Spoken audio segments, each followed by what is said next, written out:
Light அங்கே on பண்ணுவேன். இல்லை இந்த பக்கம். திருச்சிற்றம்பலம். நேசம் நிறைந்த உள்ளத்தால் நீளம் நிறைந்த மணிகண்டத்து ஈசனடியார் பெருமையை எல்லா உயிரும் தொலையெடுத்து தேசமுய திருத்தொண்ட தொகைமன் பணித்த திருவாளன் வாசமலர்மன் கலல் வணங்க வந்த பிறப்பை வணங்குவோம்.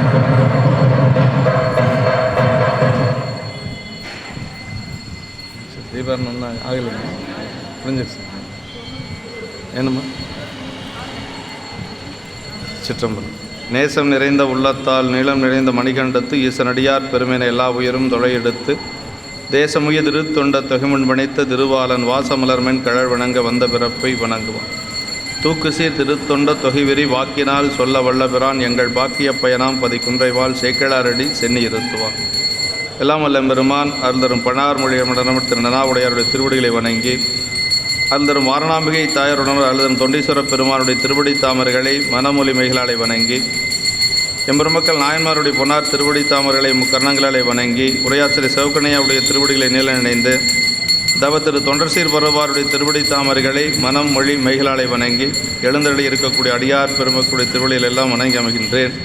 அன்பார்ந்த சிவனை செல்வர்களே, சென்ற வகுப்பிலே நம்பிகள் திருவாரூரிலே பூங்கோயிலிலே பறவை நாச்சியாரை கண்ட பாங்கினையும் பறவை நாச்சியார் நம்பிகளை பார்த்த ஒரு பாங்கினையும் தெய்வ சேக்கிழார் பெருமான் நமக்கு அருளிய ஒரு வகையிலே சென்ற வகுப்பில் பூங்கோயில் வழிபாடு செய்து கொண்டு பறவை நாச்சியார் அப்படியே வெளியில் வர்றாங்க.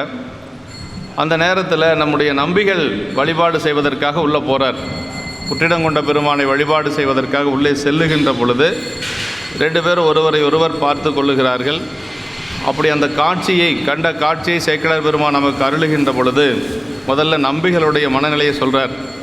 நம்பிகளுடைய அந்த நினைவிலே பறவையார் எப்படி தெரிஞ்சாங்க அப்படின்னா சொல்கிறார். கற்பகத்தின் பூங்கொம்போ காமந்தன் பெருவாழ்வோ பொற்புடைய புண்ணியத்தின் புண்ணியமோ புயல் சுமந்து விற்குவலை பவளமலர் மதிபூத்த விரைக்கொடியோ அற்புதமோ சிவனருளோ அறியேன் என்று அதிசயத்தார் என்று சொல்லி ஒவ்வொன்றா சொல்லிகிட்டே வர்றார். கற்பகத்தின் பூங்கொம்போ காமந்தன் பெருவாள் இப்படியெல்லாம் சொல்லிட்டு வந்து கடைசி எங்கே நிறைவு செய்கிறார் அப்படின்னா அற்புதமோ சிவனருளோன்னு நிறைவு செய்கிறார். அதுக்கு மேலே ஒன்றும் சொல்ல முடியாது. பெருமானுடைய திருவருளாகத்தான் இருக்கும். ஏன் அப்படின்னா நாளைக்கு அம்மா வந்து இறைவனுடைய திருவருளை சார்ந்து தான் நிற்க போகிறாங்க. பறவை நாச்சியாரும் சரி நம்பிகளும் சரி கடைசி எங்கே போய் நிற்க போகிறாங்க அப்படின்னா இறைவனுடைய திருவருளோடு தான் அவங்க கலக்க போகிறாங்க.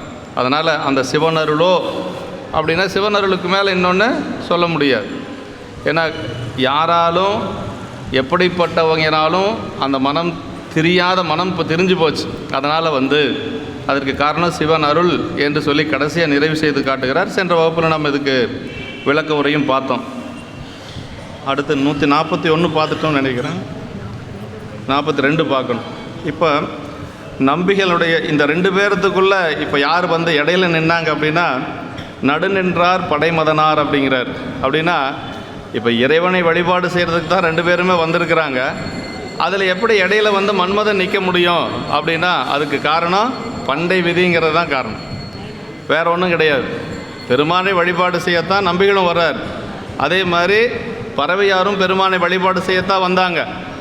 இவங்க இப்போ பறவையார் வருவாங்கன்னு நம்பிகளுக்கு தெரியாது, நம்பிகள் வருவார்னு பறவையாருக்கும் தெரியாது. ரெண்டு பேர்த்துக்கு ஒருத்தருக்கு ஒருத்தர் தெரியாது. சுந்தரமூர்த்தி சாமிகள் பெருமான் அழைக்க வர்றார ஒழிய பறவை நாச்சியார் எங்கே இருப்பாங்க பார்க்கலாம் நல்லா அவர் வரல. அவருக்கு பெருமானுடைய கட்டளை பண்ணை ஆரூரில் வருக நம்பால் தில்லையம்பதியில் சொல்கிறார். அந்த கட்டளையை தலைமேற்கொண்டு தான் வர்றாரே ஒழிய இந்த மாதிரி ஒரு பெண் இருப்பாங்க பார்க்கலாம் அப்படின்ட்டுலாம் அவர் வரல. ஆனால் வந்தவரை வந்து பார்க்க வேண்டிய ஒரு சூழல் எப்படி ஏற்பட்டது அப்படின்னா நற்பெரும் பான்மை கூட்ட நகை பொழிந்து இலங்கு செவ்வாய் விற்புடை நுதலின் வேர்க்கன் விலங்கிலை அவரை கண்டார் அப்படின்னு சொல்லி சேக்கிழார் பெருமான் சொல்கிறார். எப்படி பார்த்தார் அப்படின்னா நற்பெரும்பான்மை கூட்ட அப்படிங்கிறார். நற்பெரும்பான்மைன்னா பழைய விதிங்க, அதை பழைய அந்த பண்டை விதி கடை கூட்ட என்று பின்னாடி பறவையார் பார்க்குறதையும் சொல்கிறார். அப்போ ஒருவரை ஒருவர் பார்த்து கொண்டது அது பழைய விதி என்று சொல்லக்கூடியது. கைலாயத்தில் நடந்த அந்த தொடர்ச்சி இங்கே மீண்டும் வந்து அதுதான் வந்து இங்கே நிகழ்கிறது. அப்படி இருக்கிற பொழுது இப்போ ரெண்டு பேர் நடுநின்றார் படைமதனார் மலரம்பும் கரும்பு வெள்ளும் பிறவும் படையாக கொண்டு உலகம் முழுவதும் எல்லா உயிர்களிடத்தும் ஆணை செலுத்தும் மதனார் இங்கு கண்ட நம்பிக்கும் காணப்பட்ட நங்கைக்கும் நடுவே நின்றாராயினார். உலகையெல்லாம் உலகத்தையே ஆணை செலுத்தக்கூடிய அந்த மன்மதன் இப்போ அந்த காமன் என்று சொல்லக்கூடிய நீங்கள் இவங்க 2 பேர்த்துக்கு இடையில நின்றுருக்கிறார் என்று சொல்லி சேக்கிழார் பெருமான் இந்த பாட்டில் சொல்கிறாரு. அதே மாதிரி அம்மாவை பற்றி சொல்லுகின்ற பொழுது நான்முகன் ஓவியம் எழுத ஒண்ணாமை அப்படின்னு சொல்கிறார். நான்முகனால் கூட இப்படி ஒரு பெண்ணை படைத்து காட்ட முடியாது அந்த அளவுக்கு பறவையாருடைய அழகை பற்றி எல்லாம் சொன்னார். இப்போ நம்பிகளுடைய அழகை பற்றி சொல்ல போகிறார். 3 பாடல்களில் சொல்கிறார் சேக்கிழார் பெருமான். நம்பிகளுடைய அந்த உருவ அழகு, அவருடைய அந்த தெய்வத்தன்மை, இறைவனுடைய திருவருள் கூட்டுவித்ததெல்லாம் ரொம்ப அருமையாக இந்த பகுதியில் சொல்லியிருக்கிறார்.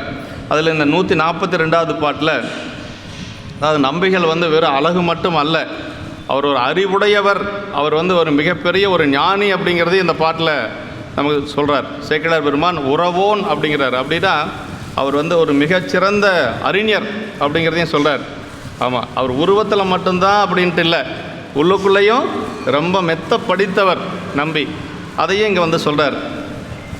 தன் தரளமணித்தோடும் தகைத்தோடும் கடைபிரளும் கெண்டை நெடும் கண்வியப்ப கிளரொளி பூன் உறவோனை அண்டர்பிரான் திருவருளால் அயலறியா மனம் விரும்ப பண்டை விதி கடையூட்ட பறவையாரும் கண்டார்.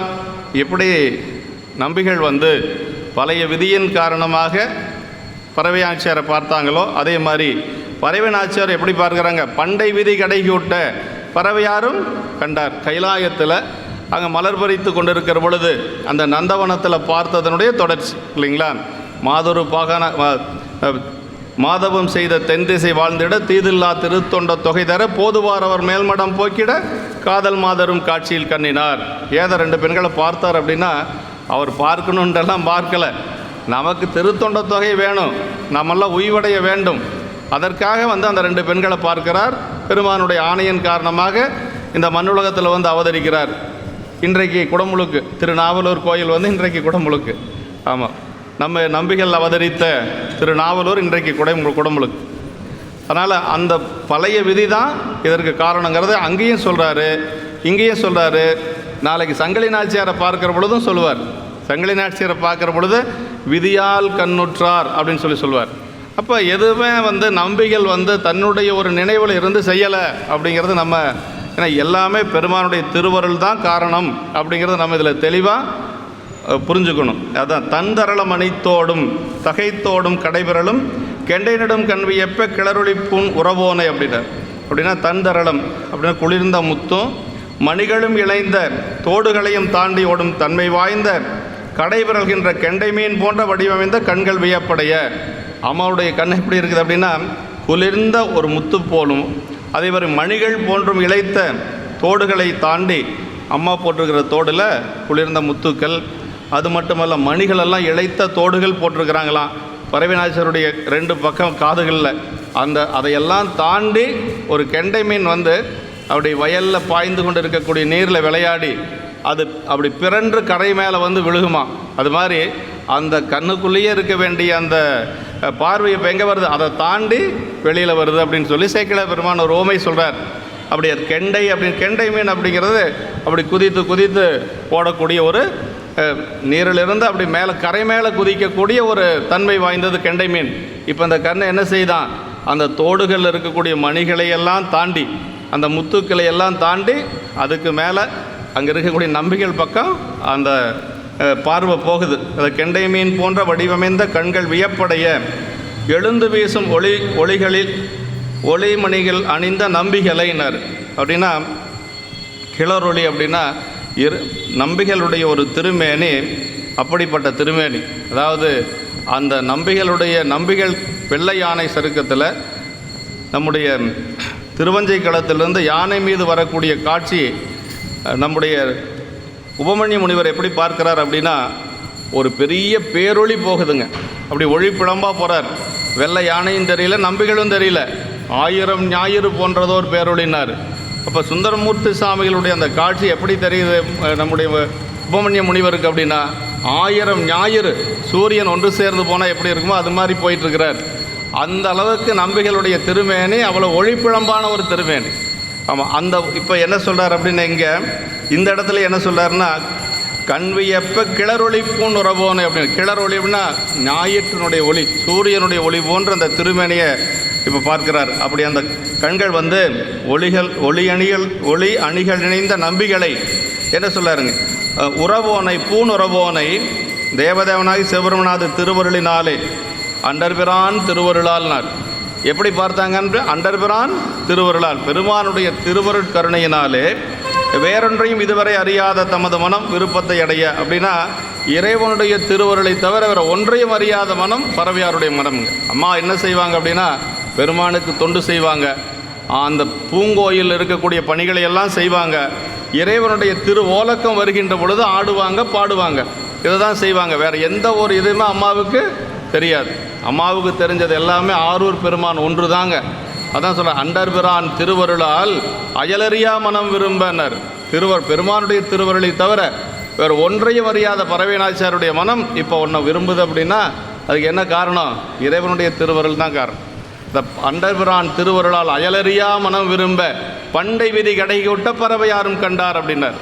எப்படி சுந்தரமூர்த்தி சாமிகள் வந்து இந்த நட்பெரும் பான்மை கூட்ட நம்முடைய பறவையாரை பார்த்தாரோ அதே மாதிரி இங்கேயும் கொண்டு வர்றார். இப்போ பறவை நாச்சியார் பார்த்தது அண்டர்பிரான் திருவருளால். அயலறியா மனம்னா சிவபெருமானுடைய திருவருளை தவிர அவர் ஒன்றையும் அறியாத மனம் பறவை நாச்சியாருடைய மனம். அதனால் பறவை நாச்சியாரை போல பெருமானிடத்தில் அன்பு கொண்டவர்களை பார்க்கிறதே கஷ்டங்க. அதாவது அந்த ஊருக்கு, திருவாரூருக்கு எத்தனையோ பெருமை இருக்குது. ஆனால் நகர சிறப்பில் என்ன சொல்கிறாருன்னா, உமையம்மையனுடைய ஒரு தோழியர்களில் ஒருவராக இருக்கக்கூடிய பறவை நாச்சியார் அவதரிக்க பெற்ற மாளிகை இருக்கக்கூடியது ஒரு சிறப்புங்கிறார் சேக்கிழார் பெருமான். பூங்கோயில் இருக்கக்கூடியது ஒரு சிறப்பு இல்லை. பூங்கோயில் இருக்குது, கமலாலய திருக்குளம் இருக்குது, எத்தனையோ நமினந்தியடிகள் அங்கே பணி செய்திருக்கிறார். அதே மாதிரி நம்முடைய தண்டியடிகள் அவதரித்திருக்கிறார். இப்படி பல சிறப்புகளை கொண்டது நம்முடைய ஆரூர். தியாகேச பெருமான் இருக்கிறத காட்டிலுமா. ஆனால் நகர சிறப்பில் சொல்லுகின்ற பொழுது பறவை நாச்சியார் அவதரித்த திருமாளிகை இருக்கிறது ஒரு சிறப்புன்னார். அதே மாதிரி பறவை நாச்சியார் வீட்டுக்கு பெருமான் தூது போனார் பாருங்க, ஒரே இரவில் 2 வேளை, அது ஒரு சிறப்புங்கிறாரு. அதாவது 2 சிறப்புகள் சொல்கிறார். பறவை நாச்சியாருடைய திருமாளிகை அமைய பெற்றது ஒரு சிறப்பு. அதே மாதிரி அங்கு அந்த பறவை நாச்சியாருடைய அந்த திருமாளிகைக்கு 2 முறை, ஒரு இரவில் பெருமான் 2 முறை தூது போனது ஒரு சிறப்பு அப்படிங்கிறார். அதுதான் படர்ந்த பேரொளி பன்மணி வீதிதான் இடர்ந்த ஏனமும் மண்டமும் தேடுவார் தொடர்ந்து கொண்டவன் தொண்டருக்கு தூது போய் நடந்த செந்தாமரையடி நாருமால் என்று சொல்லி, அப்போ பறவை நாச்சியார் அவ்வளவு சிறப்புடையவர் அப்படிங்கிறது நமக்கு புராணத்தில் சேக்கிழார் பெருமான் பல இடங்களில் சொல்கிறார். இப்போ அந்த மாதிரி நெடுங்கன் வியப்பனர் தண்டரள நெடுங்கன் வியப்ப அப்படின்னு சொல்கிறார். அப்படின்னா அந்த குளிர்ந்த முத்தும் மணிகளும் இளைத்த தோடுகளையும் தாண்டி அந்த கண்கள் வந்து காதளவோடுதலும் பிறழ்தலும் அழகிய பெண்களின் கண்களுக்கு இயல்பு என்று சொல்லி தம் மாநிலம் பிணையோ விற்குவலை போவலமல் இப்படியெல்லாம் பெரிய புராணத்தில் சொல்லப்பட்டிருக்கு. இப்படி இந்த இங்கும் கண்ணையே முதலில் காட்டியது கண்ணழகின் பெருமை குறித்தது. முதல்ல வந்து காட்சி துறையில் படுவது தான் அப்புறம் மனசுக்குள்ளே வரப்போகுது. அதனால் 2 பக்கமே வந்து கண்ணை தான் முதல்ல, நம்பிகளும் கண் நோக்கத்தின் மூலமாகத்தான் பறவையாரை பார்க்கிறார். அதே மாதிரி பறவையாரும் அதே மாதிரி தான் பார்க்குறாங்க. நம்பிகளையும் வியக்க செய்த கண்களை இப்போது தாம் வியப்படைய காரணமாக இருந்தது. நம்பிகளின் அழகினை திரட்டிய இந்த பாட்டில் வந்து என்ன சொல்கிறார்னா, நம்பிகளுடைய அழகை பற்றி நல்லா சொல்லியிருக்கிறார். ஆமாம், கடைபிரளும் கெண்டை நீர் விளிம்புகளின் மேல் பிறழ்தல் கெண்டைக்கு இயல்பு. அப்படி தண்ணிக்கு மேலே வந்து அப்படி பிறண்டு வருவது கெண்டை மீனுக்கு ஒரு இயல்பான். அது மாதிரி கண் வந்து இப்போ அந்த பக்கம் காட்சிக்கு துறைக்கு சென்றது என்று சொல்லி சொல்கிறார். கடை பிறழும் என்று சொல்கிறார். நெடுங்கன் நீள் நெடுங்கன் இங்கு கூறும் கண்டார் என்ற காட்சிக்கு கருவி கண்ணே ஆதலின். இங்கே இந்த இடத்துல வந்து நெடுங்கன் அப்படின்னா நீண்ட கண்கள்னு அர்த்தங்க. நீள் நெடுங்கண்ணி கவந்தப்பாடியில் இருக்கக்கூடிய உமையம்மை பேர் நீள் நெடுங்கண்ணி. ஒன்றும் இல்லை, சமஸ்கிருதத்தில் அது என்னென்னா விசாலாட்சி. விசாலாட்சிங்கிறது தான் தமிழில் நீள் நெடுங்கண்ணி, அகன்ற நீண்ட கண்களையுடைய உமையம்மை அப்படின்னு சொல்லுவார். அதான் நெடுங்கன். இங்கே என்ன சொல்கிறார்? நெடுங்கன் அப்படின்னு சொல்லி சொல்கிறார். கிளரொளிப்பூன் உறவோனை அப்படின்னார். உறவோன்னா ரொம்ப அறிவுடையவன் அர்த்தங்க. அறிவுடையவன், அறிஞர், இதெல்லாம் உறவோன் அப்படிங்கிற சொல்லுக்கு பொருளுங்க. அது கிளரொளிப்பூன் உறவோன்னா எழுந்து வீசும் ஒளியுடைய அணிகளை அணிந்த திண்மையான பேர் அறிஞராகிய நம்பிகளை அப்படிங்கிறாரு. ஒரு நம்பிகள் வந்து அவ்வளவு அறிவுடையவர். இதை எங்கே பார்க்கலான்னா நம்ம நான்மணி மாலையில் பார்க்கலாங்க.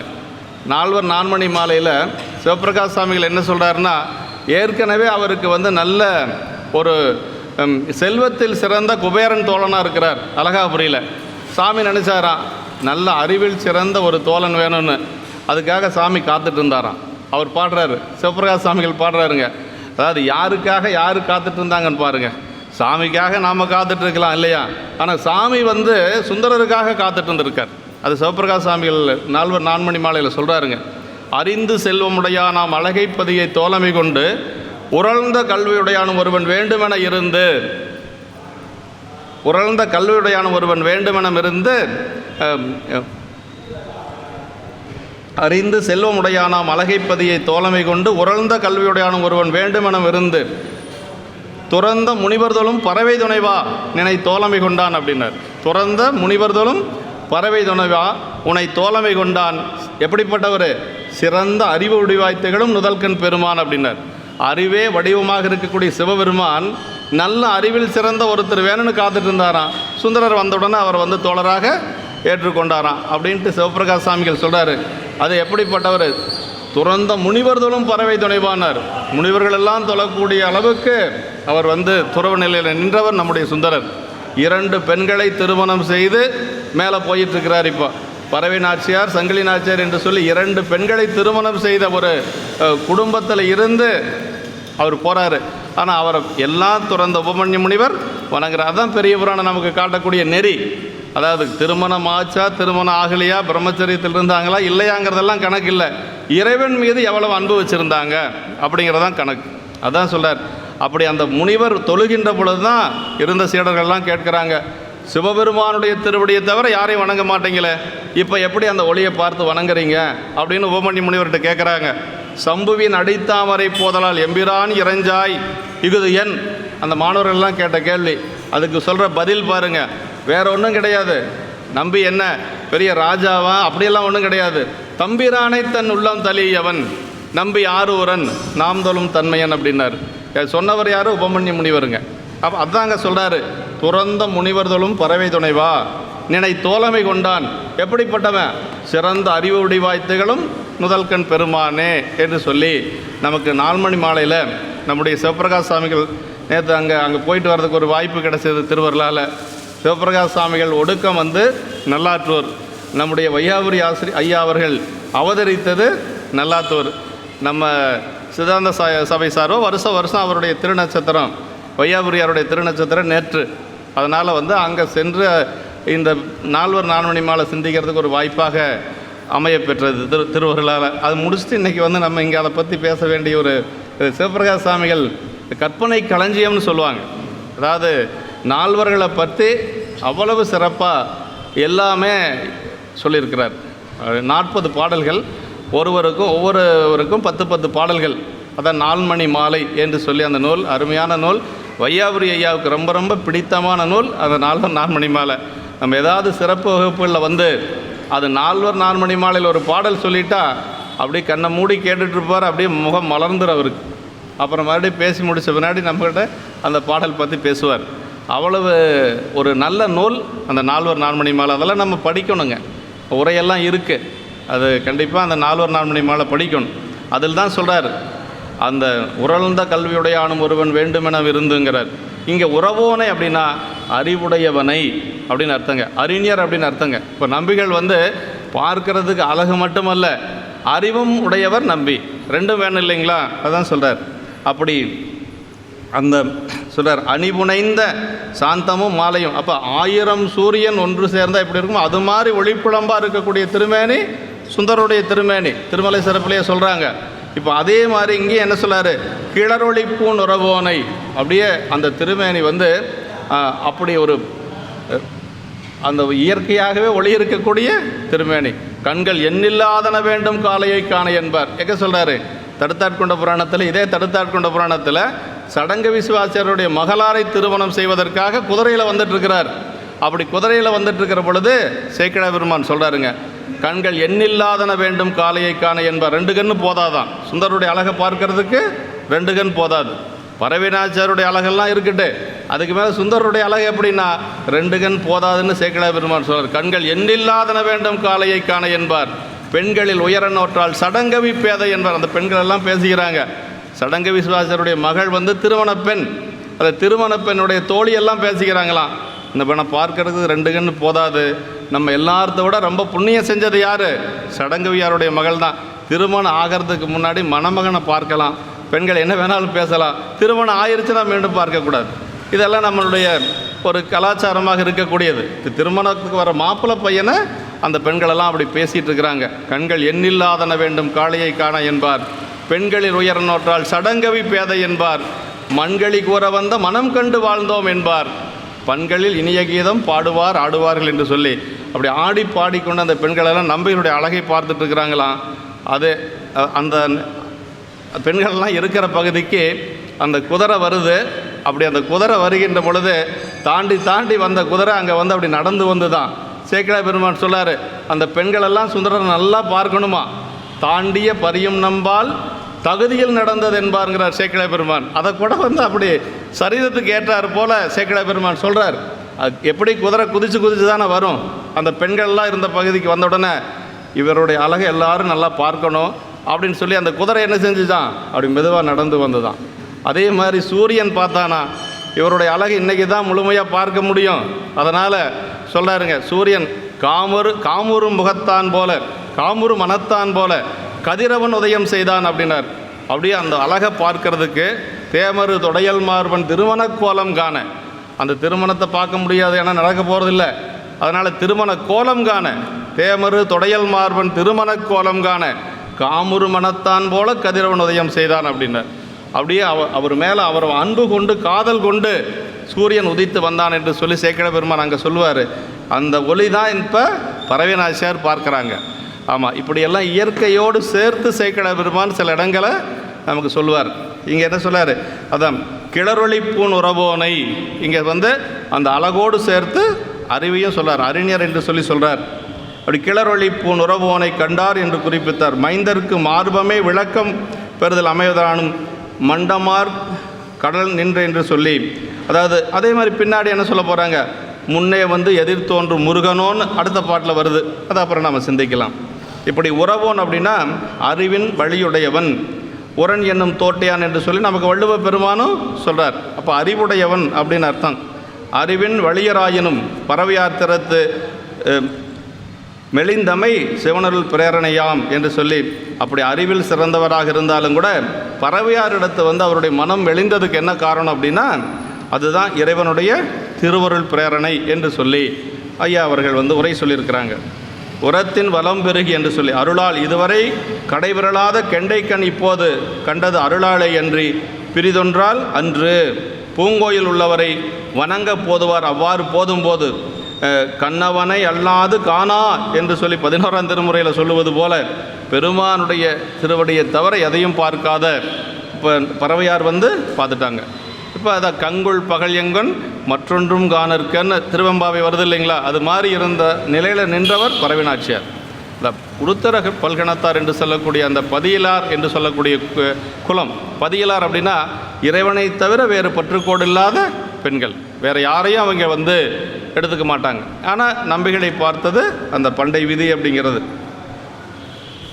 ஒன்றையும் காணல் செய்யாது ஆதலின் இது உறவோனை கண்டது அவன் அருளியதே என்பார் அருளால் என்று சொல்லி சொல்லார். யாரையும் பார்க்காத அந்த கண்கள் நம்பிகளை பார்த்தது காரணம் அவன் அருள் தான் என்று சொல்லி, அயலறியா மனம் விரும்ப அவன் அருளியே அன்றி பிறதொன்றில் சென்றறியாத மனத்தினிடத்து எதனில் விருப்பம் செல்லுமாறு என்று சொல்லி சொல்கிறாருங்க. அயலறியா மனம் என்பது பாடமாதல் காதல் மனமாகிய அகப்பொருள் துறையிலே விருப்பம் செல்ல. இப்போ வந்து அந்த 2 பேரும் பார்க்கறது இது அகத்துறை என்று சொல்லக்கூடிய அந்த இது சொல்லுவாங்க. அதாவது ஒரு என்னென்னா ஒரு புராணம் அப்படின்னா காதல் இருக்கணும், வீரம் இருக்கணும், இப்படியெல்லாம் எல்லாமே அமையப்பெற்றது. நாட்டு சிறப்பு, நகர சிறப்பு, இப்படியெல்லாம் இருக்கணும். இப்போ இந்த புராணத்துக்கு வந்து அந்த காதல் அப்படிங்கிறது எங்கே இருக்குதுன்னா இந்த இடம்தான், இந்த திருவாரூர் தான். இதுக்கு பிறகும் ஒன்றும் பெருசாக வரப்போகிறதில்லை.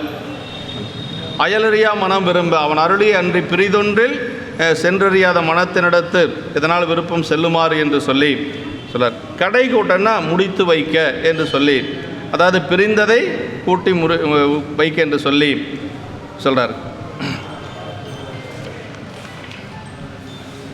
பறவையாரும் அப்படின்னா பறவையாரும்னு இதுக்கு இலக்கணத்தில் என்ன சொல்லுவாங்கன்னா, இறந்தது தழுவிய எச்சம் அப்படின்னு, எச்ச உண்மை அப்படின்னு சொல்லுவாங்க. அப்படின்னா பறவையார் கண்டாருங்கிறது வேற, பறவையாரும் பார்த்துட்டாங்களா அப்படின்னா பாருங்கள், எதுக்குமே பிறலாத பறவையார் கூட இப்போ சுந்தரருடைய அழகை பார்த்து அப்படி திருப்பி பார்க்க ஆரம்பிச்சிட்டாங்க. பறவையாரும் கண்டார் அப்படிங்கிறது ஒரு நயங்க. ஆமாம், பறவையார் கண்டார்ன்ட்டு போயிட்டு இருந்தால் ஒன்றும் இல்லை, எல்லோரும் பார்க்குற மாதிரி பறவையாரும் பார்த்தாங்க. ஆனால் பறவையாரும் கண்டார் அப்படிங்கிறது ரொம்ப உயர்ந்த ஒரு சொல்.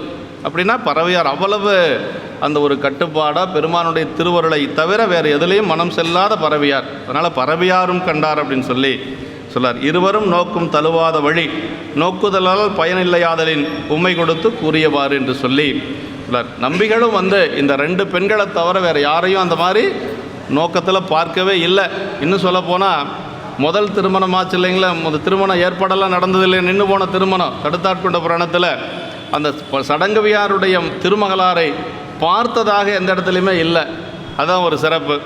கணவன் ஒரு பொண்ணு மாப்பிள்ளைன்னா மாப்பிள்ளை பொண்ணை பார்க்கணும் இல்லையா, அதே மாதிரி பெண்ணும் மாப்பிள்ளையை பார்க்கணும் இல்லையா, அந்த மாதிரி எந்த இடத்துலையுமே சொல்லப்படலை. பெரியோர்களெல்லாம் சேர்ந்து வைத்த திருமணம் அது இறைவனுடைய திருவருளால் தடுத்து ஆட்கொள்ளப்பட்டது. அதனால தான் அந்த தடுத்தாட்கொண்ட புராணத்தை பற்றி சேக்கிழார் பெருமான் சொல்லுகின்ற பொழுது அதாவது ஒரு மன திறத்தினங்கு நிகழ்ந்தது மொழிவேன் உய்ந்தேன் அப்படின்னார். அப்போ தடுத்தாட்கொண்ட புராணத்தை கேட்டாவோ படித்தாவோ சொன்னாவோ கண்டிப்பாக உய்வு கிடைக்கும். சேக்கிழார் பெருமானுடைய திருவாக்கு ஒரு மன திறத்தின் அங்கு நிகழ்ந்தது மொழிவேன் இன்னும் சொல்லவே இல்லை, இனிமேல் தான் சொல்ல போகிறாரு. ஆனால் உய்ந்தேன் அப்படின்னு சொல்லி இறந்த காலத்தில் சொல்கிறாருங்க. அப்போ சொல்கிறதுக்கு முன்னாடியே உய்வடைந்தேன் என்று சொல்லி சொல்கிறார். அவ்வளவு சிறப்புடையது நம்பிகளுடைய அந்த தடுத்தாட்கொண்ட புராணம். ஆமாம், அந்த தடுத்தாட்கொண்டது தான் ரொம்ப ரொம்ப சிறப்பு.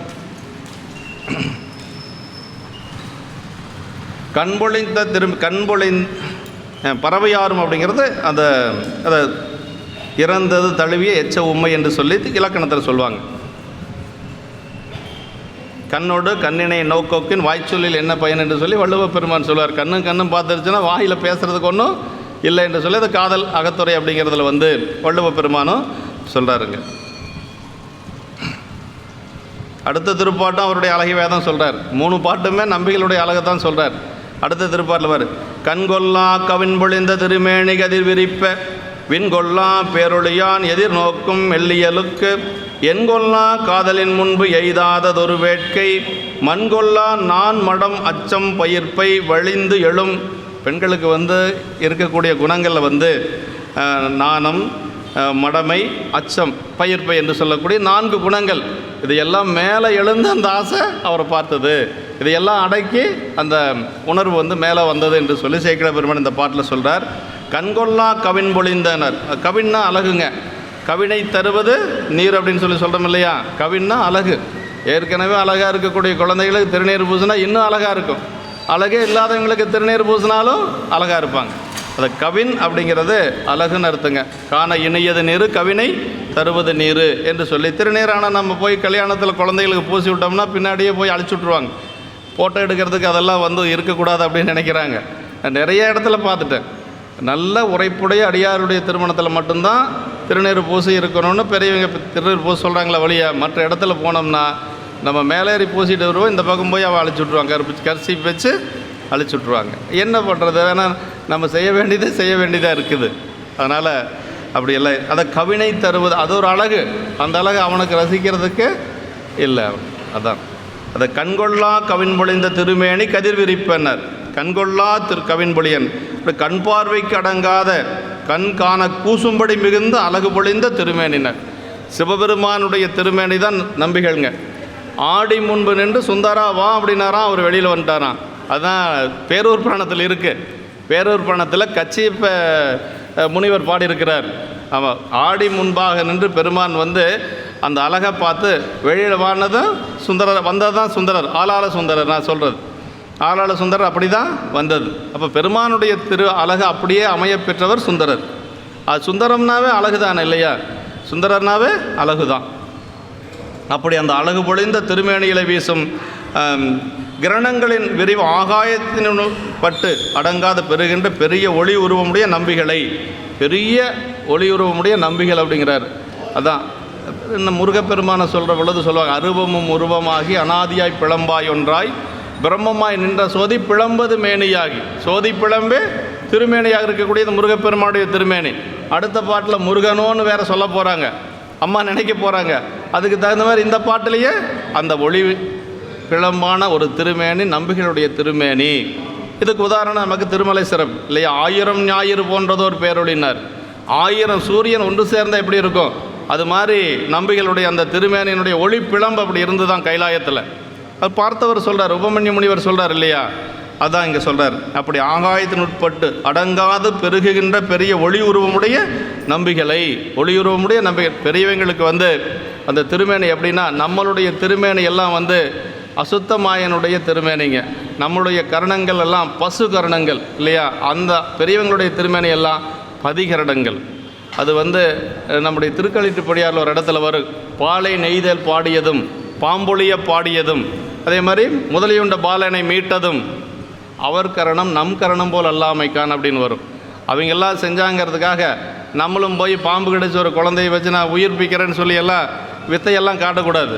என்னென்னா அவங்க கருவிகரணங்கள் வேறு, நம்முடைய கருவிகரணங்கள் வேறுங்க. அதான் நம் கரணம் போல் அல்லாமைக்கான் என்று சொல்லி திருக்களிட்டுப்படியால் இருக்குது.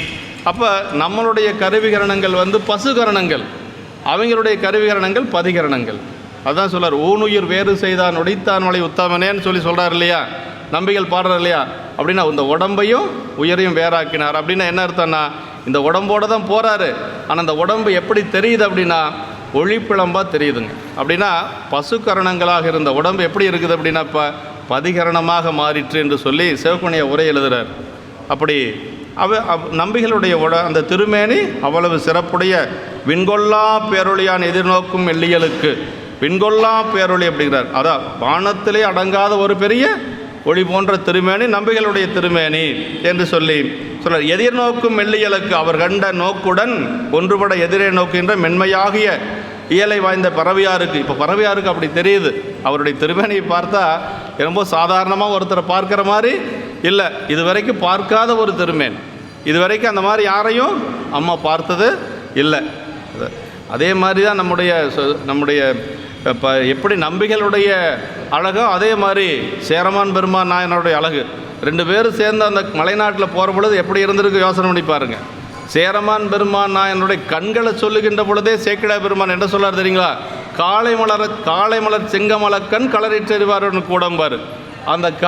அந்த கண் எப்படி இருக்குன்னா சேரமான் பெருமான் நாயனாருக்கு காலையில் மலர்ந்த தாமரை பூ மாதிரி இருக்குமா. அப்போ அந்த உடம்பை சொல்லவா வேணும்?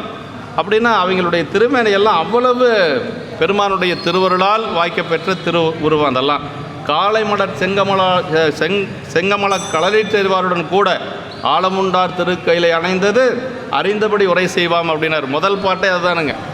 வெள்ளானை சருக்கத்தில் முதல் பாட்டே மூலமான திருத்தொண்ட தொகைக்கு முதல்வராய் இந்த ஞாலமுய எழுந்தருள் நம்பி தம்பிரான் தோழர், யார் தம்பிரான் தோழர், காளை மலர் செங்கமலக்கண் களரிற்றறிவாருடன் கூட ஆலமுண்டார் திருக்கையிலை அணைந்தது அறிந்தபடி உரை செய்வார். ஏதோ எனக்கு தெரிஞ்ச அளவுக்கு கொஞ்சம் நான் சொல்லிக்கிறேன் என்று சொல்லி சேக்கிழா பெருமானே அந்த இடத்த அப்படி சொல்கிறாருங்க.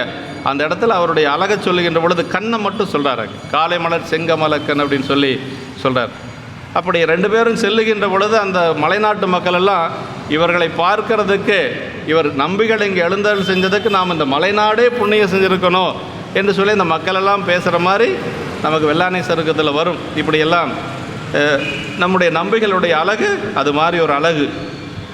அப்படி எதிர்நோக்கும் எல்லையலுக்கு அப்படி அந்த பறவையாருக்கு என்கொள்ளா காதலின் அப்படின்னார். மனத்தில் அடக்க முடியாத காதலாம். அதாவது எதையுமே அயலறியா மனம்னு சொன்னார். அப்படி அயலறியாத மனத்துக்கு இப்போ எப்படி ஆகிருக்குது அப்படின்னா சொன்னார் பாருங்க, என்கொள்ளா காதலின் முன் அப்படியே மனசில் அடக்க முடியாத காதல் இப்போ நம்பிகளை பார்த்த உடனேயே பறவையாருக்கு வந்துருச்சு. ஆமாம், எப்படி இருந்த மனம்? அயலறியா மனமாக இருந்த பறவையாருடைய மனம் இப்பொழுது என்கொள்ளா காதல் என்று சொல்லி இந்த பாட்டில் சொன்னாருங்க. மனத்தில் அடக்க முடியாத காதலால் இதற்கு முன் இந்த உலகில் அனுபவத்தில் வராத ஒரு புதிய விருப்பமானது சொல்கிறார். அப்படின்னா என்கொள்ளா காதலின் முன்பு எய்தாத ஒரு வேட்கை. இது வரைக்கும் அந்த மாதிரி ஒரு எண்ணம் அந்த அம்மாவுக்கு வந்ததே இல்லை. ஏன்னா நம்பிக்கை அந்த அம்மாவுக்கு வந்து பறவை அம்மாவுக்கு வந்து ஆரூர் பெருமானை தவிர எதுவுமே தெரியாது. அதான் சொல்லார். அப்படின்னா முன்பு எய்தாத ஒரு வேட்கை, இதுவரைக்கும் வராத ஒரு ஆசை அந்த அம்மாவுக்கு.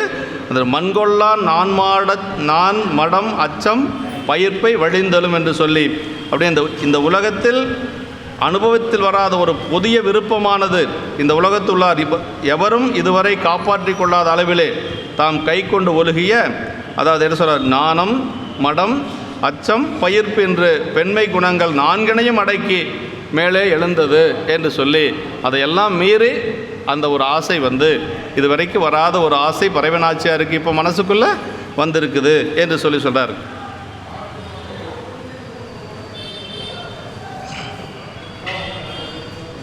கவின் பொழைந்த திருமேனி அப்படின்னு, கவின் பொழைந்த திருமேனி கண்கொள்ளா கதிர் விரிப்பு என்றது அழகிய மேனியானது கண் கூசுமாறு கதிர்களை விரித்தலாலே.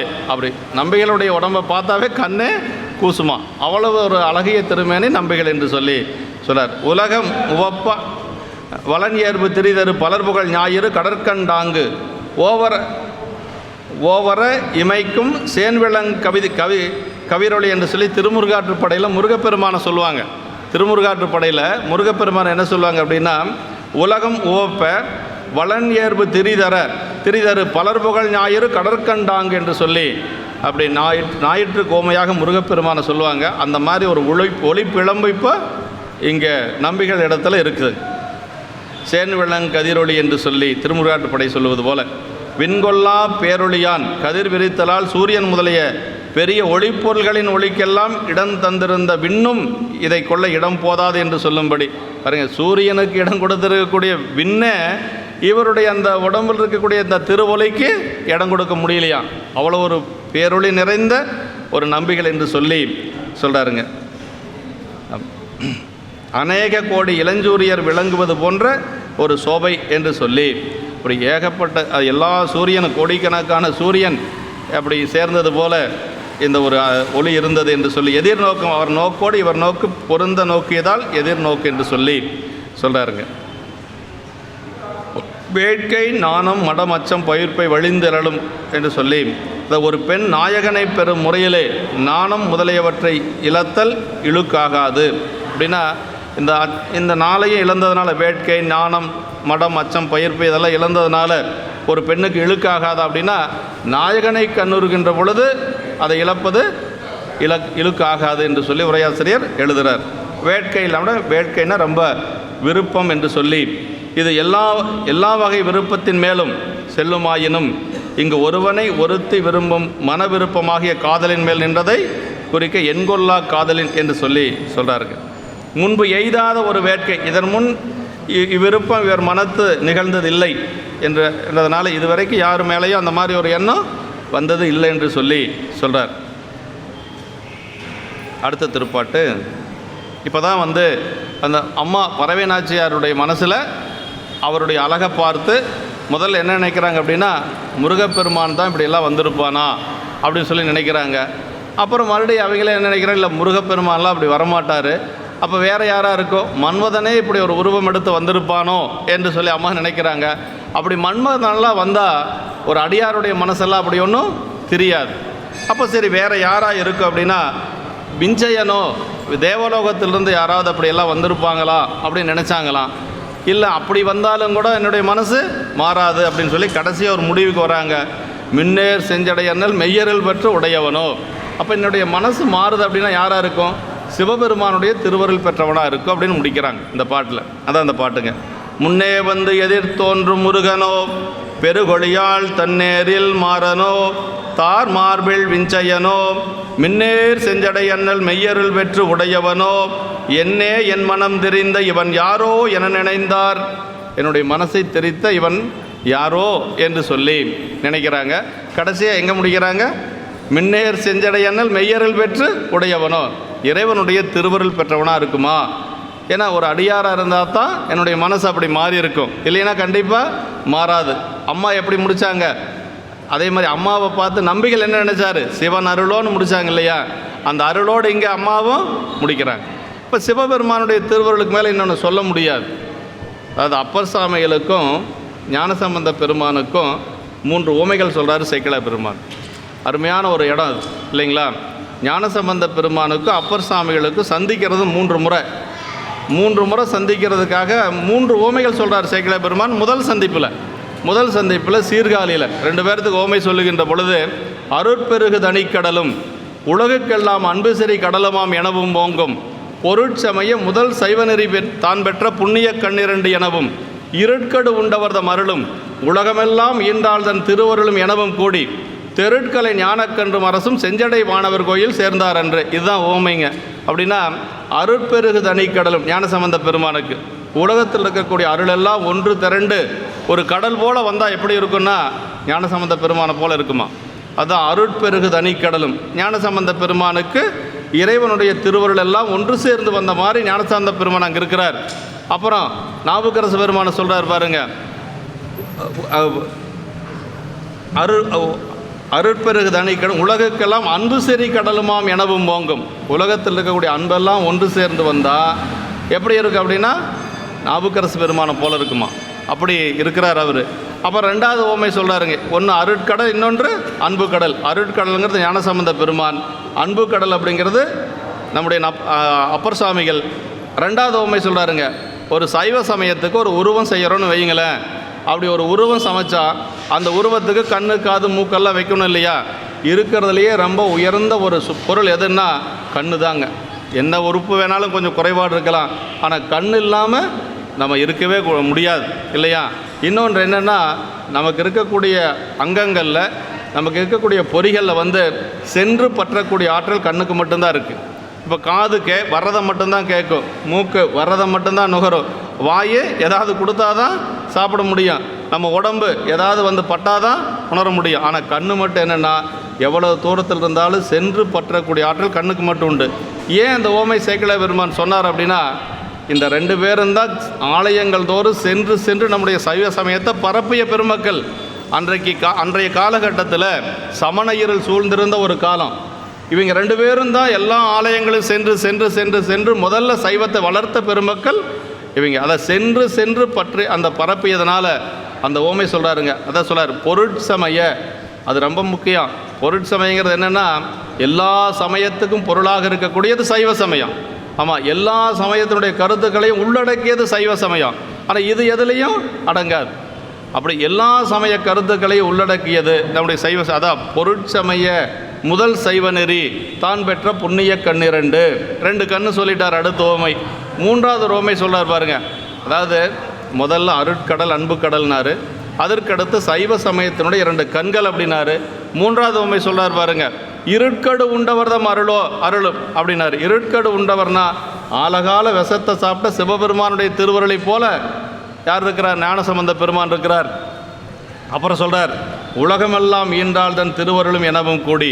இந்த உலகத்தை எல்லாம் அசுத்த மாயிலிருந்து படைச்சு கொடுத்தா இல்லையா யார்? உமையம்மையினுடைய திருவருளால் தான் அது நடந்தது. அப்படி அந்த உலகத்தை எல்லாம் படைத்த உமையம்மையினுடைய திருவருளை போல யார் இருக்கிறாங்களாம்? நாவுக்கரசு பெருமான் இருக்கிறாராம்.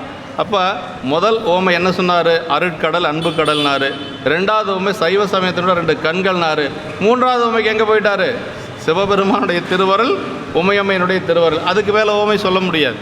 பெருமானுடைய திருவருளுக்கு மேலே ஓமை சொல்ல முடியுமான்னா சொல்ல முடியாது. அதுதான் அந்த தெய்வ கவி அப்படிங்கிறது. அதுதாங்க சேக்கிழார் பெருமானுக்கு தான் அது பொருந்தும். ஆமாம், அது ராகவையா எத்தனை பேருக்கு நிறைய பேருக்கு தெரிஞ்சிருக்கு. திருச்சிராப்பள்ளி ராகவையா சொல்கிற பொழுது என்ன சொல்வார்னா, ஒரு ஓமை சொன்னால் அடுத்து சொல்லக்கூடிய ஓமை இந்த முதல் சொன்னதை விட உயர்வாக இருக்கணும். 3வது சொல்லக்கூடிய ஓமை 2வது சொன்னதை விட உயர்வாக இருக்கணும். அதுதான் ஓமை சொல்லக்கூடிய ஒரு அழகு. எந்த ஒரு புலவனாலே அப்படி சொல்ல முடியாது. ஆனால் சேக்கிழார் பெருமான் அப்படி சொல்லியிருக்கிறார். அதுதான் தெய்வ புலவர் திருவள்ளுவர், தெய்வ சேக்கிழார் பெருமான் அப்படிங்கிறது. இது அவர் இப்படி சொல்லணும் நல்லா சொன்னாரான்னா அந்த சொல் அப்படி அவர்கிட்ட விழுகுது. கலைவாணி கைகட்டி ஏவல் செய்தான்னு சொல்லுவார் அவர். கலைவாணி யார்? சரஸ்வதி தேவி. அந்த அப்போ சேக்கிழார் பெருமானுக்கு ஏவல் செஞ்சாலாம், என்னை இந்த சொல்ல போடுன்னு சொல்லி அப்படி சொல்லுவாங்க. அது மாதிரி அந்த இறைவனுடைய திருவருள் அப்படின்னு வந்தாச்சுன்னா அதுக்கு மேலே இன்னொன்று சொல்ல முடியாது. நாட்டு சிறப்பில் ஒரு ஓமை சொல்கிறேன் நான். அது அப்படி தான். நாட்டு சிறப்பில் காவிரி ஆற்றுக்கு எத்தனை ஓமை சொல்கிறார் சேக்கிழார் பெருமான்? முதல்ல நான்முகனை சொல்கிறார், அப்புறம் என்ன சொல்கிறார்? உமையம்மையை சொல்கிறார், இப்படி 4 ஓமை சொல்லிகிட்டே வருவார். கடைசியாக ஒரு ஓமை சொல்கிறார். என்ன சொல்கிறாருன்னா, பூவும் நீரும் கொண்டு வழிபாடு செய்யக்கூடிய அடியார் ஓமை சொல்கிறாருங்க. அதுக்கு மேலே ஓமை சொல்கிறதில்ல. வம்புலாமலர் நீரால் வழிபட்டு செம்பொன் பார்க்கிற எண்ணில் சிவாலயத்து எம்பிரான இறைஞ்சலின் ஈர்ம்பொன்னி உம்பர் நாயகருக்கு அன்பரும் முக்குமால்னார். அதுக்கு மேலே ஓமை சொல்லலை. முதல்லிருந்து சொல்லிட்டு வராரு. நிலமகளுக்கு சொல்கிறாரு, நான்முகனுக்கு சொல்கிறாரு, உமையம்மைக்கு சொல்கிறாரு, அதற்கு பிறகு அடியாருக்கு சொல்கிறார். அதாவது வெள்ளப்பெருக்கு காலத்தில் காவிரியில் அப்படியே வெள்ளம் கரை புரண்டு போகுது. மலர்கள் எல்லாம் நல்ல மனமுடைய மலர்கள் எல்லாம் அதில் அடித்து கொண்டு வருகுது. அந்த மலரெல்லாம் அப்படியே பெருமானுடைய திருவடியில் போய் சேருது. இது எப்படி இருக்குதான் சேக்கிழார் பெருமானுடைய கண்ணுக்கு? ஒரு நல்ல பக்குவமுடைய ஒரு அடியார் பூவும் நீரும் கொண்டு பெருமானை வழிபாடு செய்வது போல இருக்குதுங்கிறார் சேக்கிழார் பெருமான். வம்புலாமலர் நீரால் வழிபட்டு செம்பொன் வார்கிற எண்ணில் சிவாலயத்து எம்பிரான இறைஞ்சலின் ஈர் பொன்னி, பொன்னின்னா காவிரி, எப்படி இருக்குதான்? உம்பர் நாயகருக்கு அன்பரும் முக்குமால் அப்படின்னாரு. அதுக்கு மேலே ஓமை சொல்லலை. இதுதான் அப்போ இறைவனுடைய திருவருள், அதே மாதிரி அடியார்களுடைய ஒரு அதுக்கு மேலே ஒரு ஓமை சேக்கிழார் பெருமான் சொல்ல மாட்டார். இப்போ அம்மாவுடைய மனசில் முதல்ல முருகப்பெருமானாக இருக்குமோ நினச்சாங்க, அப்புறம் மன்மதனாக இருக்குமோ நினச்சாங்க, அப்புறம் அங்கேருந்து மேலேருந்து வந்திருக்கக்கூடிய விஞ்சயனாக இருக்குமோ நினச்சாங்க. அதெல்லாம் ஒன்றும் இல்லை. அப்படியெல்லாம் என்னுடைய மனசு அவங்ககிட்டையெல்லாம் மாறாது. அப்போ யாராக இருக்கும்? பெருமானுடைய திருவருள் பெற்ற ஒரு அடியாராக இருக்கும் என்று சொல்லி சொல்கிறாங்க. அதான் கங்குள் பகழியங்கன் மற்றொன்றும் காணற்க இங்கு இப்பரிசு எமக்கங்கோன் நல்குதியல்னு திருவம்பாவில் சொல்கிறது மாதிரி. அப்போ அடியாராக தான் இருக்கணுங்கிறது பரவேனாச்சார் இந்த இடத்துல ஒரு முடிவுக்கு வர்றாங்க. அதான் சொல்கிறார், என் முன்னே பெருகி வளரும் பேரொளி பிழம்பாய் தானாக வந்து தோன்றும் முருகப்பெருமான் ஒரு ஒளிப்பிழம்பாக வந்திருப்பாரா? இப்போ சொன்னோம் இல்லையா, முருகப்பெருமானை பற்றி நமக்கு கந்தபுராணத்தில் அதே மாதிரி திருமுருகாற்றுப்படை 2லேயுமே ஒளியாக சொல்லப்பட்டிருக்கு. இப்போ முருகப்பெருமான் தான் அப்படி ஒளிப்பிழம்பாக அங்கே வந்து நின்றுப்பாரா அப்படின்னு சொல்லி அம்மா முதல்ல நினைக்கிறாங்க. தன்னேரில் மாறனோ தனக்கு எவரும் நிகரில்லாத மன்மதனாக இருக்குமோ அப்படி சொல்லிட்டு, வாடா மாலை அணிந்த விஞ்சையர்களில் ஒருவனோ அப்படின்னா கற்பக மாலை அணிந்த தேவலோகத்திலிருந்து வந்த வித்தியாதரர்களில் ஒருவனாக இருக்குமோ என்று சொல்லி நினைக்கிறாங்க. அப்புறம் என்ன சொல்றாரு, மின்னலை ஒத்த சிவந்த சடையுடைய சிவபெருமானது மெய்யருளை பெற்றவனோ, பெருமானுடைய திருவருள் பெற்றவனாக இருக்குமோ என்று சொல்லி கடைசியாக நினைக்கிறாங்க. எனது மனத்தை திரித்த இவன் யாவனோ என நினைந்தார் என்று சொல்லி இந்த பாடலில் அருமையாக நமக்கு சொல்லியிருக்கிறார். இதுக்கு விளக்குறை சொல்லுகின்ற பொழுது, இது ஐயம் என்ற அகப்பொருள் துறை அப்படின்னு சொல்லாருங்க. அதாவது அகப்பொருளில் வந்து ஐயம், இவராக இருக்குமா அவராக இருக்குமா என்று சொல்லி கொஞ்சம் ஐயப்படுவது போல இந்த பாடல் அமைய பெற்றிருக்கிறது. இதில் வந்து முன்னே வந்து நான் காணும் முன்னே தானே வழிய வந்து அப்படின்னா பரவேனாச்சியார் பார்க்கறதுக்கு முன்பாகவே அங்கே நம்பிகள் வந்துட்டார். முன்னே வந்து அப்படின்னு சொல்ல எதிர் தோன்றும் என்றமையால் அது பொருள் அன்று என்று சொல்லி எதிர் தோன்றும் முருகன் தான் இவ்வாறு கண்கொண்டு காண முடியாத அழகுடைய கதிரை வீசு மேனையுடையான் என்ற நினைவினால் முருகனோ என்று. அப்படின்னா முருகப்பெருமானுடைய திருமேனி எப்படி ஒளிப்பிழம்பான திருமேனி இல்லையா? அது அம்மாவுக்கு தெரியும் இல்லையா, பரவேனாச்சியாருக்கு தெரியும். அப்போ முருகப்பெருமான் இப்படி வந்திருப்பானோ என்று சொல்லி நினைக்கிறாங்க. அப்படி அந்த 1000 கோடி காமர் அழகெல்லாம் திரண்டு ஒன்றாக மேவின என்று கந்தபுராணத்தில் சொல்லுவார். கச்சியப்ப சிவாச்சாரியர் என்ன சொல்வார், 1000 கோடி காமர் அழகெல்லாம் திரண்டு ஒன்றாக மேவின. அப்படி அது மன்மதனுடைய அழகெல்லாம் 1000 கோடி மன்மதன் சேர்ந்து வந்தால் எப்படி இருக்குமோ அது மாதிரி முருகப்பெருமானுடைய அழகு என்று சொல்லி கந்தபுராணத்தில் கச்சியப்ப சிவாச்சாரியர் சொல்கிறார். அது மாதிரி தன்னேரில் மாறனோ அப்படின்னா பின்னர் பெருகு ஒளியின் கீழ் அமைந்த அழகினை காணவே அழகுடைய உருவமுடையான் ஒரு மன்மதனோ என எண்ணினார். ஒரு மன்மதன் அந்த மாதிரி இருக்கலாம், மன்மதன் வந்திருக்கலாமா என்று சொல்லி நினைச்சாங்க. முருகன் தமது பெண்மை நலம் கவர எழுந்தருள ஏதுவில்லை, எனவே மாறனோ என்று அடுத்து நினைந்தார். இவ்வழகு மாறனது அழகின் மேம்பட்டு உருவுடன் கூடி விளங்குதலின் தன்னேரின் மாறனோ என்று சொல்கிறாங்க. அடுத்து தார்மார்பில் விஞ்சையனோ அப்படின்னா சைவ விடங்கின் அணியும் சாந்தமும் மாலையும் தாருமாகி முன்பு எய்தத்தகாத வேட்கை எழச் செய்தமையன் தாருமார்பில் விஞ்சயனோ என்று சொல்லி, அப்புறம் விஞ்சயன் என்று சொல்லி நினைக்கிறாங்க, வித்யாதரன் என்று சொல்லி நினைக்கிறாங்க. அதற்கு பிறகு சொல்கிறார், உருத்தர கணுகியாய் அடியவர் காலாம் தன்மையாராயினும் இதுவரை எந்த அடியார்வாலும் எய்தாத வேட்கை விளைவைத்தமையின் இந்த சைவ விடங்கு விஞ்சயனோ என்று குறிப்பு தோன்ற சொல்கிறாங்க. முருகனும் அன்று மாறனும் அன்று, எனவே இவன் வேறு விஞ்சை வல்லவனோ என்று சொல்லி அடுத்து மனசில் நினைக்கிறாங்க. அதற்கடுத்தது தான் மெய்யருள் பெற்று உடையவனோ என்று சொல்லி, அப்படி அந்த விஞ்சயனோ இல்லைன்னு ஒரு முடிவுக்கு வந்ததுக்கு பிறகு அம்மா என்ன நினைக்கிறாங்கன்னா, மெய்யருள் பெற்று மின்னேர் செஞ்சடையன்னல் மெய்யருள் பெற்று உடையவனோ அப்படின்னா தங்கள் பணிமலை வள்ளிபாதம் கூடும் தன் அன்புருக பாடும் கொள்கையுடன் உள்ள மெய்த்தன்மை முன்னை உண்மையும் தோன்றி வாழும் என்று இந்நிலை எய்தலின் அவன் அருள் பெற்றவனே ஆதல் வேண்டும் என்று சொல்லி ஒரு முடிவு. கடைசியாக இது பெருமானுடைய திருவருள் பெற்றவனாகத்தான் இருக்கணும் என்று சொல்லி, அருள் பெற்றார்கன்றி என் பெண்மையை வழிந்து இயலாது என்று சொல்லி ஒரு முடிவுக்கு வராங்க. அவனுடைய அருள் பெற்றவனாக இருந்ததுனால தான் என்னுடைய பெண்மை அப்படி அவர் பால் சென்றிருக்கிறது என்று சொல்லி, அதனால் என்னை உடையவனாதல் வேண்டும் என்பதும் குறிப்பு என்று சொல்லி, என்ன அப்படின்னா இது ஆச்சரிய குறிப்பு. ஏன்னா இப்படி ஒரு இதுவரைக்கும் இது மாதிரி ஒரு உருவத்தை பார்த்ததே திருவாரூரில் பார்த்ததே இல்லை என்று சொல்லி ஆச்சரிய குறிப்பு பட சொல்கிறார். இறைவனிடத்தை செலுத்தி எனது மனத்தையும் என்றபடி நான் முதலியவற்றை மண் கொள்ளாதவரை காத்து இறைவனிடத்தை செலுத்தி எனது மனத்தையும் என்றபடி, அதாவது பெருமானிடத்தில் இருந்த என்னுடைய மனத்தை கூட கொஞ்சம் மாற்றியது. இது என்ன அப்படின்னா ஒரு ஆச்சரியமாக இருக்கிறது என்று சொல்லி அம்மாவே தன்னுடைய நினைவை சொல்கிறாங்க. இவன் யாரோ முருகன் இச்செயலுக்கு இசையான் மாறனும் விஞ்சயனமோ அடியாரிடத்து செயல் செய்ய வழியிலர்.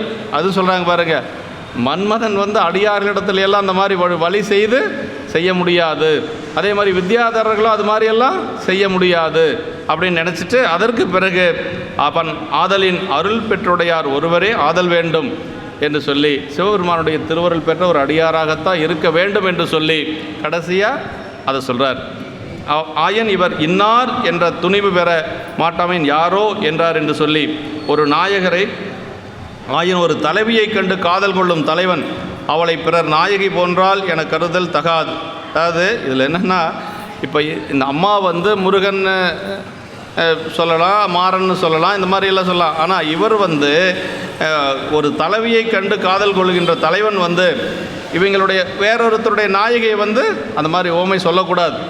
அதனால் இப்போ அம்மா முதல்ல முருகனை நினச்சாங்க, அப்புறம் மாறன் என்று சொல்லக்கூடிய மன்மதனை நினச்சாங்க, அப்புறம் பெருமானுடைய திருவருள் பெற்றவன் நினச்சாங்க. ஆனால் சுந்தரருடைய மனசை பாருங்கள், அந்த மாதிரி யாரையுமே நினைக்கல. எப்படி நினைக்கிறாரு? கற்பகத்தின் பூங்கொம்போ காமந்தன் பெருவாழ்வோ பொற்புடைய புண்ணியத்தின் புண்ணியமோ புயல் சுமந்து விற்குவலை பவளமலர் மதியூத்த விரை கொடியோ அற்புதமோ. அங்கே பாருங்கள், யாராவது ஒரு பேர் வந்திருக்குதா? இந்த மாதிரி லட்சுமி மாதிரி, இல்லை இந்த பெண் மாதிரி, அப்படியெல்லாம் எந்த ஒரு பெண்ணுடைய இதுவும் வரல. அப்படின்னா நம்ம பிறருடைய மனைவியை மேற்கோளாக சொல்லுவது மரபன்று. சேக்கிழார் பெருமான் அதில் எவ்வளோ தெளிவாக இருக்கிறார் பாருங்கள். அப்போ சுந்தரருடைய மனசில் வேறொரு பெண்ணை லட்சுமியை நினைவுக்கு வரல. அதே மாதிரி வசிஷ்டருடைய மனைவி அருந்ததி, இது மாதிரியெல்லாம் எதுவுமே எங்கள் மனசுக்கு வரல. எல்லாம் இயற்கையே சொல்கிறாருங்க. இது ரொம்ப முக்கியம். அதாவது பெண்கள் சொல்லுகின்ற பொழுது முருகப்பெருமான் சொல்லலாம், அதே மாதிரி மன்மதனை சொல்லலாம், விஞ்சையரை சொல்லலாம், அப்புறம் பெருமானுடைய திருவருள் பெற்றவன் சொல்லலாம். ஆனால் ஆண்கள் பெண்களை சொல்லுகின்ற பொழுது, மனசில் நினைக்கின்ற பொழுது ஒருவருடைய மனைவியை சொல்லக்கூடாது. அதனால் இங்கே சொல்லாமல் இந்த ஓமை சொல்கிறார். அதான் ரொம்ப முக்கியங்க. பாருங்கள், ஒரு இடத்துல கூட வரல நமக்கு. கற்பகத்தின் பூங்கொம்போ காமந்தன் பெருவாழ்வோ பொற்புடைய புண்ணியத்தின் புண்ணியமோ எல்லாமே இயற்கையான ஒரு ஓமையாகவே இருக்கும். அதுதான் பெரிய சிறப்பு நமக்கு. நம்மளுடைய கலாச்சாரம், நம்முடைய பண்பாடு எந்த இடத்துலையுமே கொஞ்சம் கூட விடுறதே இல்லை. அதை நம்ம அப்படியே கொண்டு போகணுங்கிறதுக்காகத்தான் இந்த புராணம். கதை சொல்கிறதுக்காக கிடையாதுங்க பெரிய புராணம். அதில் இருக்கக்கூடிய நுட்பங்கள் நமக்கு எப்படி சேக்கிழார் பெருமான் அந்த வழியை சொல்லியிருக்கிறாரு பாருங்கள். மாப்பிள்ளை கோலத்தில் வருகின்ற பொழுது ஒருவனுடைய அழகை பற்றி பெண்கள் பேசலாம், ஆனால் அவனை ஒருவருக்கு கணவன் ஆயிட்டான்னா பேசக்கூடாது. மாப்பிள்ளை கோலத்தில் வருகின்ற பொழுது சுந்தரரை பற்றி பேசுகிறாங்க. இப்போ அந்த பெண்களெல்லாம் பேசிக்கிறாங்க. தாலி கட்டியதுக்கு பிறகு இன்னொருத்தையுடைய கணவன் அப்படியெல்லாம் பேசக்கூடாது. இதெல்லாம் பெரிய புராணத்தில் தான் நம்ம பார்க்க முடியும். இந்த ஒழுக்க நெறியெல்லாம் வேறு எந்த நூல்லையும் பார்க்க முடியாது.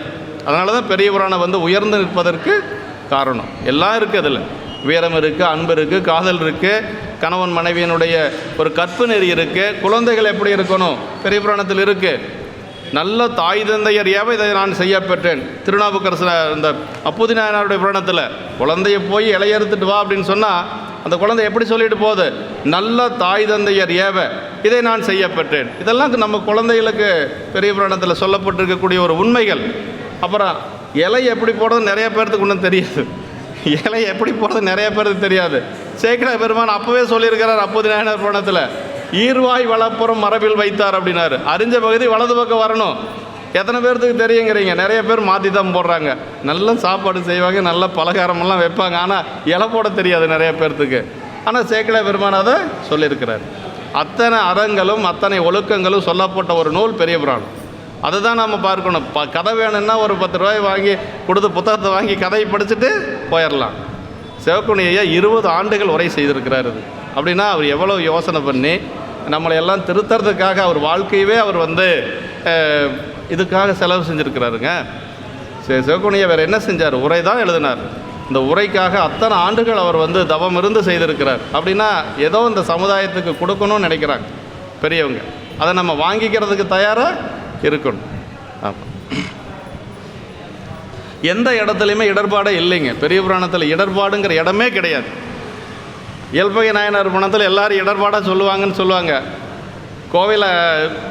கோவில் அது ஒரு சிந்தனை வைக்கின்ற பொழுது அரவிந்த் அண்ணா எல்லாருக்கும் தெரியும்னு நினைக்கிறேன். சொர்ண சோமசுந்தருடைய மகனார் இயல்பகை நாயனார் புராணத்தை ஒரு இடர்பாடு இல்லாத சொல்கிறது உண்மையிலேயே பரவாயில்லைங்க வேலுசாமி அப்படின்னாரு. அப்படின்னா எல்லாருமே சொல்லுவாங்க மனைவி அனுப்பலாமா அப்படின்ட்டு.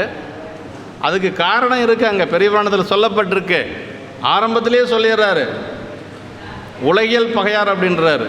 அப்படின்னா உலகியல் நோக்கத்தோடு அந்த புராணத்தை படிக்கக்கூடாது. நம்ம உலகியல் இருக்கக்கூடியவங்களுக்கு அல்ல, அது யாருக்கு? சக்தி நிபாதர்களுக்கு, நல்ல ஒரு பக்குவமுடைய அடியார்களுக்கு தான் அந்த புராணம். உலகியல் பகையார்னு ஆரம்பத்திலே சொல்லிடுறாரு. அப்புறம் போய் மீண்டும் வியாக்கணமெல்லாம் பேசக்கூடாது. இன்னொன்று என்னென்னா, அவருடைய கொள்கை என்ன தெரியுங்களா? யாதும் ஒன்றும் எம்பக்கம் உண்டாகில் அன்னது எம்பிரான் அடியவர் உடைமை. அது எந்த பொருளாக இருந்தாலும் சரி, மனைவி மக்கள் அப்படியெல்லாம் கிடையாது. ஒரு குழந்தை இருந்திருந்தாலும் கேட்டிருந்தா கொடுத்துருப்பாரு. அவர் கேட்கக்கூடிய பொருள், அவர் கேட்குற பொருள் அவர்கிட்ட இருந்தால் அதை அப்படியே கொடுத்துருவார்.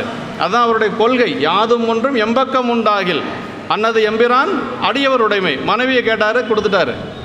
அதில் இன்னும் ஒரு சிறப்பு என்னென்னா, ஒரு அந்த இடத்துல சொல்வார் பாருங்க, வந்தவர் கேட்குறாரு, உன் மண்ணு காதல் மனைவியை வேண்டி வந்தனன் என்று எதிரே சொன்ன போதிலும் சேக்கிழார் பெருமான் மறைவாக கூட சொல்லக்கூடாதான். ஆனால் அது எதிரில் சொன்ன பொழுதும், நேருக்கு நேராக சொன்ன பொழுதும் அவருடைய மனநிலை என்ன சொல்கிறாரா? முன்னையனும் மகிழ்ந்துனார். யாராலையும் முடியாதுங்க.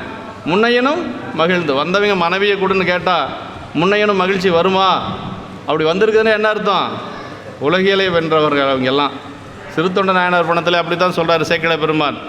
பெற்ற பிள்ளை அறிய முடியுமா? 5 வயசு குழந்தைய அறிஞ்சார்னா அங்கே சொல்கிறாரு சேக்கிழார் பெருமான், உலகியலை வென்ற தாதையார் தலை அறிவார் அப்படின்னார்.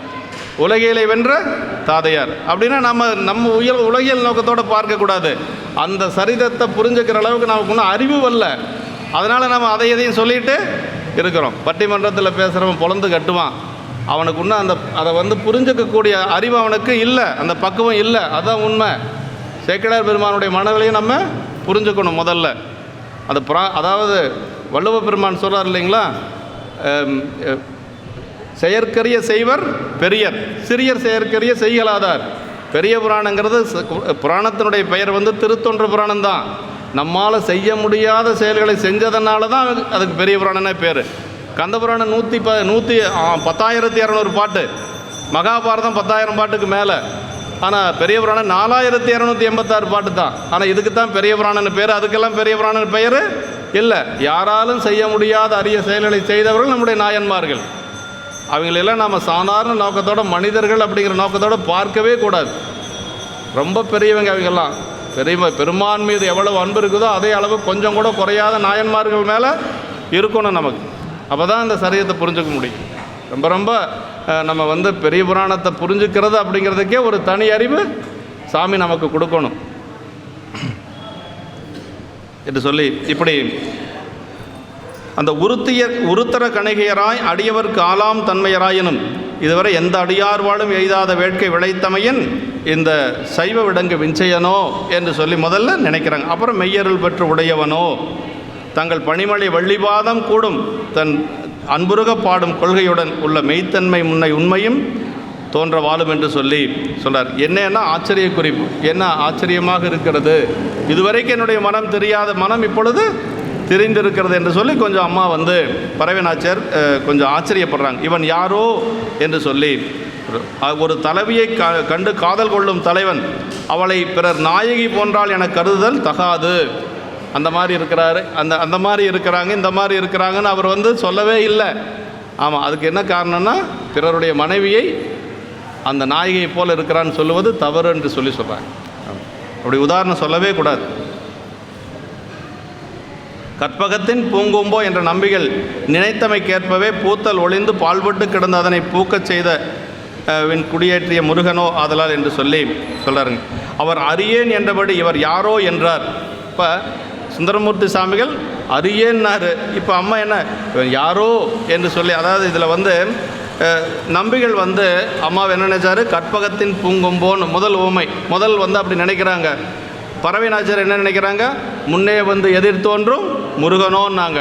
அப்புறம் என்ன சொல்கிறாரு, காமந்தன் பெருவாழ்வோ அப்படின்னு சொல்லி சுந்தரர் மனசில் நினச்சார். காமந்தன் பெருவாழ்வோன்னு அவர் நினச்சதுக்கு தகுந்த மாதிரியே அம்மா மனசில் என்ன நினைக்கிறாங்க, தன்னேரில் மாறனோ, இவன் வந்து வந்திருக்கிறது வந்து மன்மதனாக இருக்குமோ என்று சொல்லி நினைக்கிறாங்க. பொற்புடைய புண்ணியத்தின் புண்ணியமோ என்று சொல்லி நம்முடைய நம்பிகள் நினைக்கிறாரு. அம்மா என்ன நினைக்கிறாங்க, விஞ்சயனோ என்று சொல்லி நினைக்கிறாங்க. அதே மாதிரி கடைசியில் அறியேன் என்று சொல்லி சுந்தரர் சொன்னார். அதே பறவை அம்மா என்ன சொன்னாங்க, யாரோ இவன் யாரோ என்று சொல்லி சொன்னாங்க. சிவன் அருளோ என்று அம்மா நினச்சாங்க, அது சுந்தரர் நினச்சாரு. அதே மாதிரி அம்மாவும் மின்னேர் செஞ்சடையன்னல் மெய்யருள் பெற்று உடையவனோ. அப்போ ரெண்டு பேர்த்தினுடைய மனநிலையும் பார்த்தா ஒரே மாதிரியே இருக்குது. இதில் வந்து எந்த ஒரு விரசமோ எதுவுமே கிடையாது. ஒரு காதல் இன்பத்தை தான் காதல் காட்சியை சொல்கிறாரு. காதல் காட்சியை சொல்லுகின்ற பொழுது கூட இறைவனுடைய திருவருளை உள்ள சேர்த்து சொல்கிறார். பார்த்தீங்களா, அதுதான் பெரிய புராணத்தில் இருக்கக்கூடிய ஒரு சிறப்பு.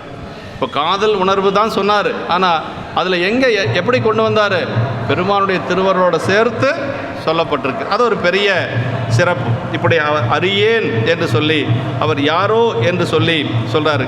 முருகனோ மாறனோ விஞ்சயனோ உடையவனோ இவன் யாரோ என நினைந்தார் என இந்த ரெண்டு பாட்டையும் தொடர்ந்து முடித்து கொள்க என்று சொல்லி சொல்கிறாருங்க. அப்போ இந்த ரெண்டு பாடலுமே வந்து நமக்கு கடைசியை எங்கே கொண்டு போய் முடிக்கிறாங்க, இறைவனுடைய திருவருள் பெற்றவன் என்று சொல்லியும் இறைவனுடைய திருவருள் என்று சொல்லியும் ரெண்டு பேரும் முடிக்கிறாங்க என்று சொல்லி இந்த அளவுக்கு நம்ம வந்து, அதாவது ரெண்டு பேருத்தனுடைய மனநிலையை இப்போ நம்ம சேக்கிழார் பெருமான் பதிவு செய்து காட்டுறார். எப்படி சுந்தரருடைய மனநிலையோ அதே மாதிரி தான் பறவை நாச்சியாருடைய மனநிலை. சரி, ரெண்டு பேர்த்தும் பார்த்துட்டாங்க, ரெண்டு பேர்த்தும் ஒருத்தருக்கு ஒருத்தர் பேசிட்டாங்களா அப்படின்னா பேசவே இல்லைங்க. என்ன பண்ணார் அப்படின்னா, நம்பிகள் எந்த ஒன்றாக இருந்தாலும் ஆரூர் பெருமான்கிட்ட தான் கேட்பார், வேறு யாருக்கிட்டையும் போய் கேட்க மாட்டார். யாருன்னு கேட்கிறாரு. அந்த பெண் சாதாரணமான பெண் இல்லை, தேவர்கள் கூட அணுக முடியாத பெண். உம்பர்தரத்தார்க்கும் சேர்வரியார் அப்படிம்பாங்க. அப்படியே தேவர்களோடு நெருங்க முடியாத பெண். பறவை நாச்சியார் சாதாரணமாக நினச்சிக்காத, அவங்க பேர் பறவைன்னு சொல்கிறாங்க. இவர் என்ன பண்ணார், எல்லாம் கேட்டுட்டு சரி நாமளே நேரடியாக போய் மூவ் பண்ணி பார்க்கலான்ட்டெல்லாம் போகலை. ஆரூர் பெருமான்கிட்ட போகிறாரு. ஆரூர் பெருமான்கிட்ட போய் கேட்குறாரு. ஆரூர் பெருமான் என்ன செய்ய போகிறாரு, அடியார்கள் எல்லாம் பார்க்க போகிறாரு. அடியார்கள் எல்லாம் சொல்லி இந்த திருமணத்தை செய்து வைக்க போகிறார். இதுதான் பெரிய புராணத்தில் நடக்கும். எந்த ஒரு பொருள் வேண்டும்னாலும் இறைவனை தவிர யாருக்கிட்டையும் கேட்காதவர் சுந்தரர். அந்த ஒரு நெறி அவர்கிட்ட இருந்தது. ரெண்டு கண்ணும் போனதுக்கு பிறகு கூட ஒரு கை ஊன்றுகோல் அது கூட வேறு யாருக்கிட்டையும் கேட்கல, சாமிகிட்ட தான் கேட்டார் இல்லைங்களா. அதனால் அதான் சொல்கிறார், அந்த ஒரு உரைப்பு நமக்கு வேணும். அடியாராக இருக்கக்கூடியவங்களுக்கு பிழைப்பனாகிலும் திருவடி பிழையேன் வழிக்கு வீழினும் நின் திருப்பெயரல்லால் மற்ற நான் அறியேன் மறுமாற்றம் ஒழுக்க எண்கண்ணுக்கு ஒரு மருந்துரையாய் ஒற்றியூர் எனும் ஊருரைவானேன்னு பாடுறார் இல்லைங்களா திருவொற்றியூரில். அது சும்மா பாடல் மட்டும் அல்ல, நம்பிகள் கடைபிடித்து ஒழுகிய ஒழுக்க நெறியது. அவர் யாருக்கிட்டையும் எதுவும் கேட்கலை. அவர் எல்லாம் எது வேணும்னாலும் சரி சாமிக்கிட்ட தான் கேட்பார். சாமி அவருக்கு கொடுத்தார். அப்படின்னா பெருமான் மீது அதுக்கு என்ன காரணம், தம்பிரானை தன் உள்ளம் தலியவன். அது ஒன்று தான் காரணம், வேறு ஒன்றும் கிடையாது. பெருமான் இடத்திலிருந்து அன்பு. நமக்கும் சாமிகிட்ட அன்பு இருந்தால் நம்ம வைக்கிற கோரிக்கையை தொண்டீஸ்வர பெருமான் முடிச்சு கொடுப்பார். ஆனால் பெருமான்கிட்ட அன்பு இருக்கணும். அயரா அன்பின் அரண்கலல் செலுமேன்னார். இப்போ பெருமான் இடத்துல அன்பு தான் ரொம்ப முக்கியங்க.